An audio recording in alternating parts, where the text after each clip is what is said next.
Alright, y'all. I am so sorry for the mishaps, but I had to clear up some storage in my phone. So if when I upload the videos and you see that they are either stopping or I'm just getting up aggravated, I guess, because I am aggravated by it, it's because the larger videos that I had stored in the phone took up a lot of space.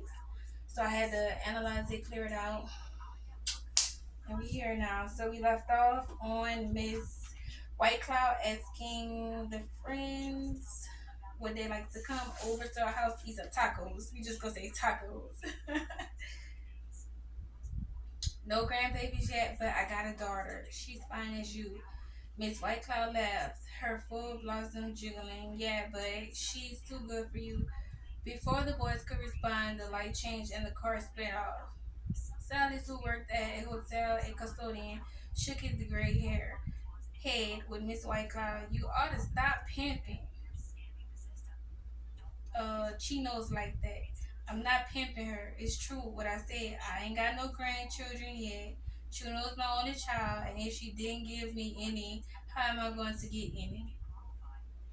She looked at Monica. Ain't that right? Monica smiled. The least is the last thing she wanted to do was encourage Miss White Cloud in her campaign to get her daughter Chino to marry, especially since from the moment Monica had met Jenna, she had been able to stop thinking about her. I don't know if her name is Chino or Chino. It's Chenoe. Chino, or something like that. She gotta be Spanish. Gotta be. Gotta be. We're gonna go with that. Okay, so now we know that Monica likes her. Seems like a lot too. Okay, the unicorn members marched up and down the street waving their signs and chanting. Monica smiled from day one. She had been fighting an uphill battle to convince the hotel workers that they needed a union. Mr. White Cloud, Miss White Cloud had been her first companion. She had thrown herself into the fray of helping Monica strategize ways to organize the workers.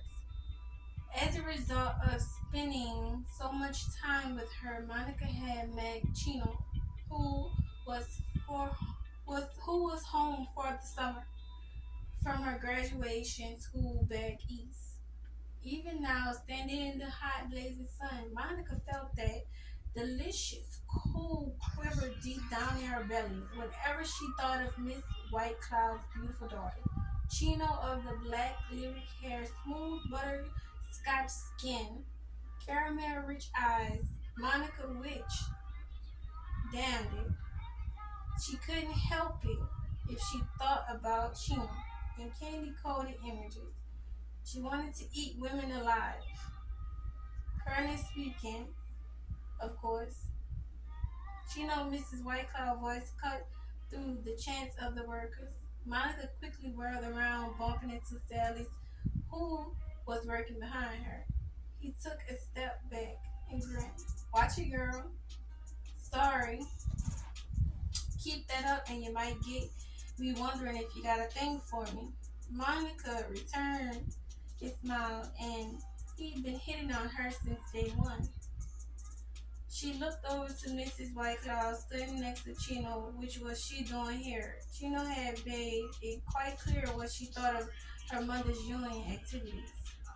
She did not approve of them. From where Monica stood, it looked as if that was the subject of their conversation for Mrs. White Cloud was stubborn. Shaking her head, Chino's lovely face was set in a equally opposite frown. Monica went over to them. Is something wrong? No, Monica, Mrs. Whitecross said. There's nothing wrong. Chino crossed her arms underneath her breast. Monica couldn't help notice how firm they looked under Chica's butter yellow cotton t-shirt. She wore jean shorts that hugged her deliciously round ass from her, which her long bare legs extended. No mother, there most certainly is something wrong. Chino don't. Chino ignored her and looked over at Monica. Do you have any idea what the temperature is? Monica opened her mouth, but Chino's beat her to the punch. 110 degrees. 110? And you have got my mother out here? His white cow moved in front of Monica and planted herself squarely in front of her daughter. No, Chico, this is not fair. Monica does not have control of the weather, and apparently she controls you, Chico retorted. No, no one controls me. I'm here because I believe in a union. Unicorn, unicorn. She pointed to one of the boutiques at the bottom on her shirt. What does that stand for? Chino looked at the bottom and frowned. Gray and roses. So, and do you know what that means? Chino shook her head. Mrs. Whitecloud smiled and turned to the others in March, who had stopped watching them for a while. She got 1 degree and is getting another, but she don't know everything. She looked over at Monica. Tell me, Mrs. Smarty Pants, what is it? Monica looked over at Chino's large dark eyes, and that delicious shiver had moved even lower, like the tips fingering over the soft inner folds. Then realizing with a start she had been staring into Chico's eyes and hair breadth longer than was probably appropriate. Monica quickly looked away, and at her watch, it was nearly the end of the day. They'd been given permission to stage their pose. Monica was Monica waved her arms, and it almost time for us to go. Monica waved her arms, ain't it almost time for us to go? Make sure you pack up any garbage. Mr. Whitecloud, Mrs. I don't know why I want this lady to be a Mr. so bad. I'm so used to seeing Mr. instead of Mrs. I guess. I'll see how when I've been right. Mrs. for almost 2 years now. Mrs. Whitecloud touched Monica's arm. Are you going to tell her what bread and roses mean? Sure, but she's right. We need to get you out of this heat. Mrs. Whitecloud snorted, such a fuss. But she joined the others who were loading their union signs into salesmen. Monica looked at Chunos. We're going to stop and have a beer. She swallowed and forced herself to go on. Want to join us? Mrs. Whitecloud shouted from within the van. Yes, she can join us, or maybe she's gotten too fancy to drink beer. Do y'all like beer? I drink a Heineken, but I'm not a beer person. Maybe just one Heineken, but I'm really not a beer girl. Just it's so nasty. It tastes like sparkling water. Monica looked at Sheena. We're going to stop and have the beer. She swallowed and forced herself to go. Want to join us? Mrs. Whitecloud shouted from within the van. Yes, she can join us, and maybe she's got too fancy to drink a beer. A corner of Chino's large mouth curled up. No, mother, I'll never get that fancy. She glanced at Monica. You buying? Sure. Chino shrugged her shoulders, and then I'm in. After the bright blasting heat, the dark air conditioning bar enveloped Monica like a refreshing dip into an icicle pool. The union members surged around her, washing up against the bar like waves against rocks, waving their arms, and they shouted for soda, water, beers, or wine coolers. The bartender, a 20-something white boy with sparkly blonde hair, rushed to fill the orders. Chief Nor, her hand firmly on the mother's arm, led to the empty table near the bar.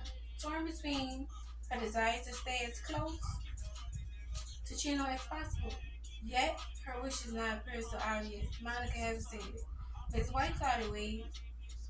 Miss Whitecloud waved, over here, come and sit with us. Monica went over to the table. There was 3 chairs. Monica sat in the one next to Miss Whitecloud. Janice was still standing. So what do you want, mother? A beer? Mrs. Whitecloud promptly responded.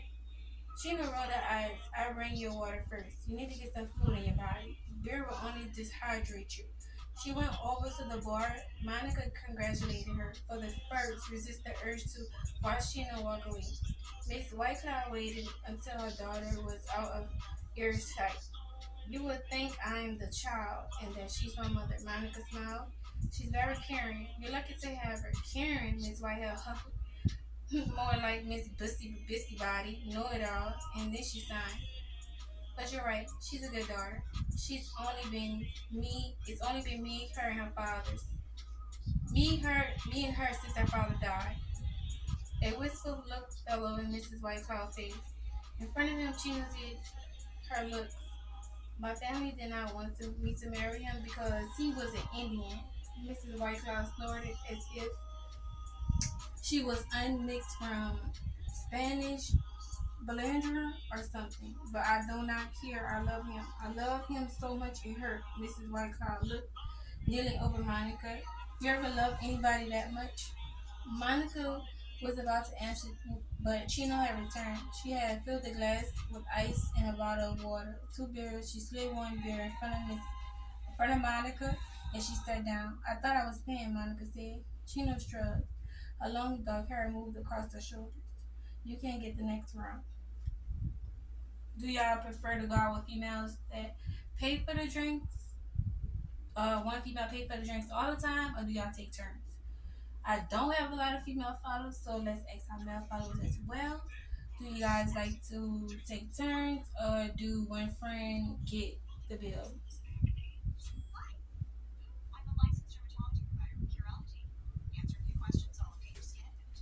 I don't know if there's an oil running off me like that or what, but the fan is on. I don't know. She opened the. I think it's this shirt. This shirt is giving today. She opened the bottle of water and poured the water into the ice, filled the glass, and handed it to her mother. Drink. Mrs. Whitecloud frowned but drank the water. The glass was half full when she finished. All of it, mother. All right, all right. Mrs. Whitecloud finished the water and then she stood up. Where are you going? She asked. If it's all right with you, Miss Nosinell, I'm going to empty my bladder. Mrs. Whitecloud moved her body through the obstacle course of tables and chairs towards the back of the board. Chino sighed, making the exact same sound as her mother had earlier. Then she looked over at Monica. Your mother anything like you? Your mother anything like you? My mother died when I was 15. Chino's dark eyes widened. Oh, I'm sorry. Monica took a snag of her beer. I was cold and bitter and slid past the tight knot in her chest that always appeared when I thought of her mother. Don't be, she said. I mean, I appreciate the statement, but it happened so long ago. Chino's eyes narrowed. Not so long ago. It doesn't still hurt, Monica said. Nothing. She didn't like talking about her mother. She didn't like talking about anything personal. At the same time, she wanted a connection with Chino. Your mother, Monica jerked her chin to where Mrs. Whitecloud was, now emerging from the bathroom. I like her. Chino looked over at her mother instead of returning to their table. She urged eat her way to in among the other members gathering at the bar. Chino shook her head. She's stubborn.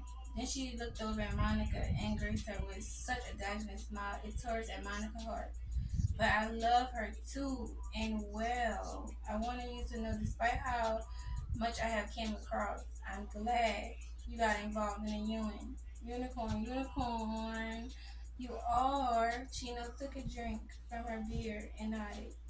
When I left for grad school, I was afraid she would just go on an awful job at the hotel, get off work, and then sit at home and worry about me.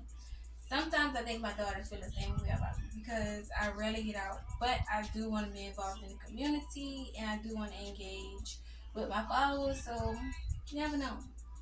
I definitely don't want her to feel like she's leaving me behind though. And empowering Monica ventured, Chino screwed up her face. Yeah, I suppose. Although I hate that word, it sounds so yucky. Monica laughed. Chino took another drink of her beer, and Monica admired her how long smooth throat worked as she drank. Soon the table between them was literally with beers and with the labels. Monica had torn off the bottles as her state of humanness had increased. She hadn't meant to drink so much, but the more she had, Chino had talked, the more relaxed she had felt, and the more beer she had endured. Chino, however, had stopped after one and switched over to a club soda. Miss Whitecloud came over to the table. Sally is taking me home. Are you gonna stay here, Monica? Now, Miss Whitecloud, husband dead, so Sal, the man who worked at the hotel, is gonna give her a ride home. Monica is just a friend, and Chino is Mrs. Whitecloud's daughter. Monica likes her. Now, this will be the tale, most likely, of two unexperienced women that like each other. So I'll come back tomorrow and we'll finish up page 21. Or I'll pop back out tonight around 12 because I know people be woke at 12. And who doesn't like to have somebody to talk to or watch? If you comment down below and you want to ask me questions, not just say, oh, you're beautiful, all the extra stuff we already know I'm taking, I will answer. If you want to talk about how do I get my Zane books and where do I get my Zane books from, I will answer. I did say we would pick up the financial service issues and consumer perspective, so let's get into that as well. Before I let you go, and again, thank you so much for joining me in the Purple Room, where we talk sex, money, love, and addiction, and financial stability. Let's go on and add that one, you guys. Financial stability.